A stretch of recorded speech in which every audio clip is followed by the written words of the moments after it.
Assalamu alaikum, dear students. I am Saiful Islam, Assistant Professor of Zoology at Higher Education Department, Khyber Pakhtunkhwa, Pakistan. And today we are going to discuss animal-like protests. As the lecture may become a lengthy one, that's why we will discuss it into various sections. In the first part, we would like to know that kingdom protesta is enjoying the status of a kingdom according to Robert Whittaker 1969 classification और इस kingdom के अंदर वो तमाम organism शामिल हैं जो कि किंगडम प्लांटी एनिमेलिया फंजाई आर्मोनेरा के अंदर फिट नहीं हो सकते थे यानी कोई भी प्रोटेस्ट प्लांट एनिमल फंगस और बैक्टीरिया नहीं होता तमाम प्रोटेस्टेंट्स यूकैरियोट्स होते हैं और बहुत सारे प्रोटेस्ट यूनिसेलुलर जबकि कुछ सिंपल मल्टीसेलुलर ऑर्गेनिजम्स जैसे कि केल्प जो कि एक फंगल लाइक प्रोटेस्ट्स हैं वो भी इस किंगडम प्रोटेस्टा के अंदर शामिल होते हैं चूंकि प्रोटेस्टा की क्लासिफिकेशन पाइलोजिनी बेस पे नहीं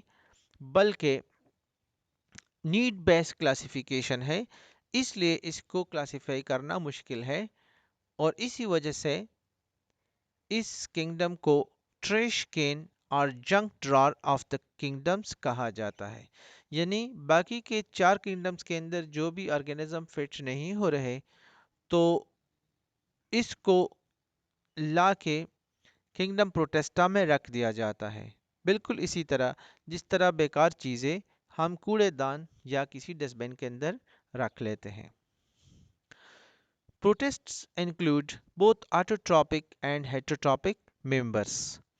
The autotrophs include green algae, brown algae, red algae, diatoms, dinoflagellates, and euglenids, while the heterotrophic members include amoeboids, ciliates, zooflagellates, sporozoans, plasmodial slime molds, cellular slime molds, and the water molds, etc. Protists are primarily classified according to their mode of nutrition into three informal groups. जैसे कि हम सीख चुके कि protist may be fungus like, they may be plant like, or they may be animal like.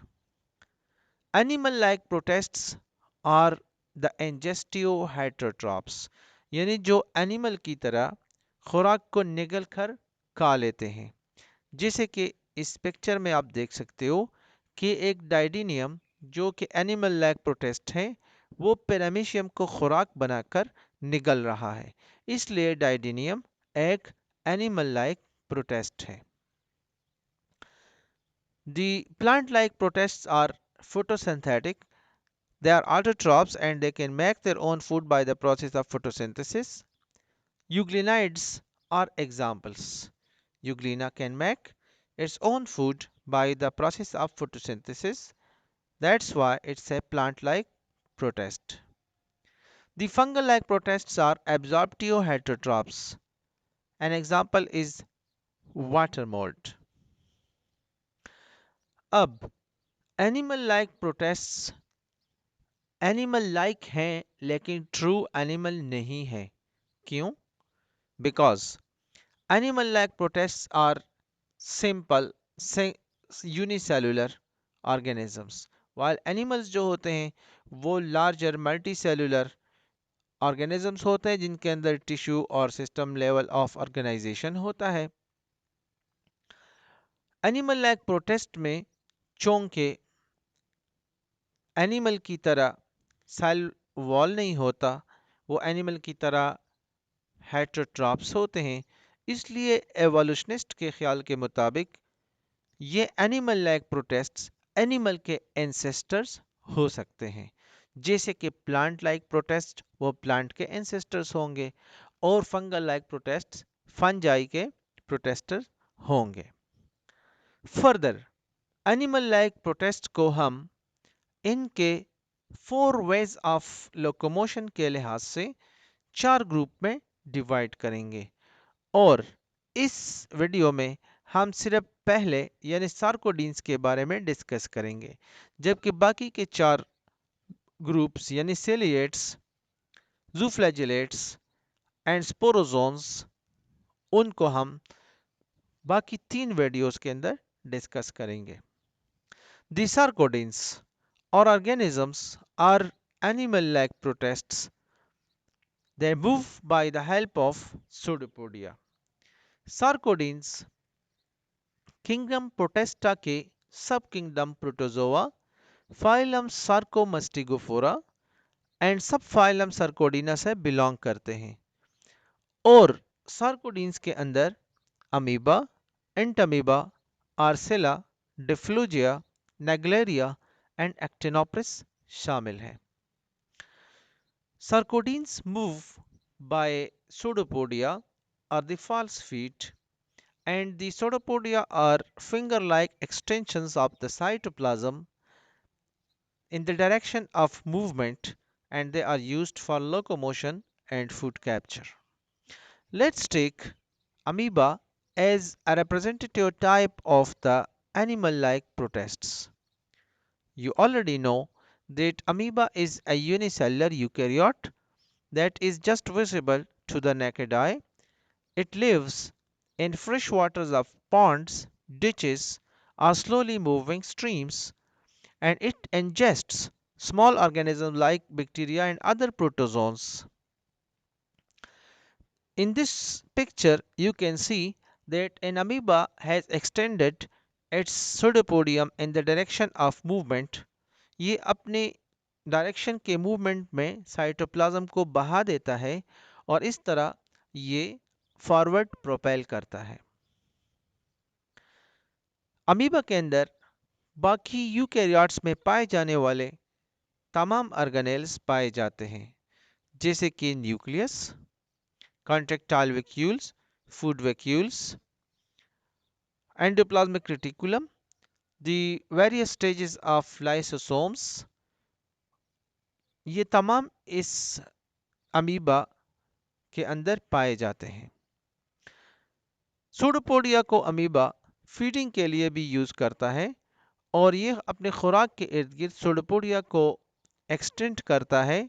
खुराक को ये pseudopodia के अंदर एनक्लोज करके एक फूड वैक्यूल बना लेता है, यानी खुराक को एनगल्फ कर लेता है और उसके बाद फेगोसाइटोसिस के जरिए लाइसोसोम में लाके इस खुराक को डाइजेस्ट करता है। तो इसी तरह सूडोपोडिया ना सिर्फ इसके लोकोमोटरी ऑर्गेनेल्स बल्कि इसके फीडिंग ऑर्गेनेल्स भी हैं। आप इस वीडियो में देख सकते हैं।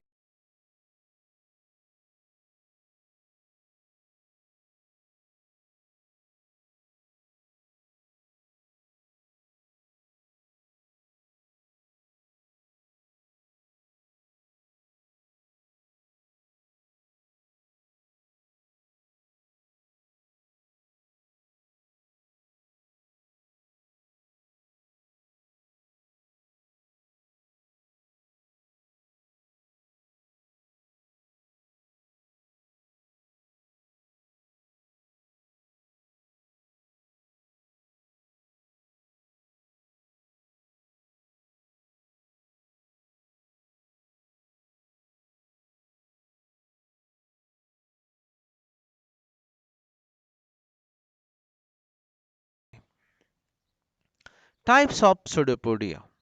There are 4 types of pseudopodia on the basis of their shape and the part of cytoplasm they possess. The lobopodia are blunt extensions. Blunt का क्या मतलब है कि इनके सिरे जो हैं वो नोकदार नहीं होते और वो अमीबा, अर्सेला और डिफ्लोजिया के अंदर पाए जाते हैं। फाइलोपोडिया, दे आर थिन एक्सटेंशंस। ये पतले तारों की तरह होते हैं और हर तार के कभी ब्रांचेस भी होते हैं, जैसे कि क्लेमाइडोप्रिस में पाए जाते हैं। Reticulopodia, they repeatedly rejoin to form a net like mesh. ये भी पतले तारों की तरह होते हैं, लेकिन ये आपस में मुख्तलिफ तारे आपस में मिलके एक जाल बनाती है, जैसे कि हम अगले पिक्चर में देख रहे हैं। और ये ग्लोबिगेराइना के सूडोपोडिया होते हैं। ऊपर के 3 पिक्चर्स यानी अमीबा, डेफ्लोजिया और अर्सेला के सोडोपोडिया आप देख सकते हैं कि उनके सिरे नोकदार नहीं हैं, वो ब्लंट एंड्स हैं और इनको लोबोपोडिया कहा जाता है। राइट बॉटम कॉर्नर में आप क्लेमेडोप्रिस को देख सकते हैं कि इसके पतले तारों की तरह सोडोपोडिया हैं और इसके ब्रांचेस होते हैं। ग्लोबिगेराइना जो कि लेफ्ट बॉटम कॉर्नर में है, आप देख सकते हैं कि इसके सोडोपोडिया पतले तारों की तरह होते हैं और वो आपस में मिलके एक नेटवर्क बना रहे हैं। The fourth type is exopodia, which are found in Actinopsis and Clethrolina. ये भी पतले तारों की तरह होते हैं लेकिन इसके कुछ कोई ब्रांचेस नहीं होते और इसके सेंटर में इनको माइक्रोट्यूब्यूल्स के फिलामेंट्स के जरिए सपोर्ट किया जाता है, इसलिए ये कदरे सख्त होते हैं और ये उन सर्कोडीन्स में पाए जाते हैं जिसके इर्द गिर्द एक होल या टेस्ट होता है और उस टेस्ट के अंदर मौजूद सुराखों के जरिए ये इन एक्सोपोडिया को एक्सटेंड करके अपने लिए खुराक और मूवमेंट का काम करते हैं। Amoeba reproduces by binary fission. You know that binary fission is a way of asexual reproduction in which a single organism is divided into two identical daughter cells by the process of mitosis. The amoeba will simply divide into two daughter cells and all the parts in the cytoplasm including the nucleus will be divided into two identical portions. Stay tuned for the next video that will make on the topic of ciliates. Thank you. Allah Hafiz.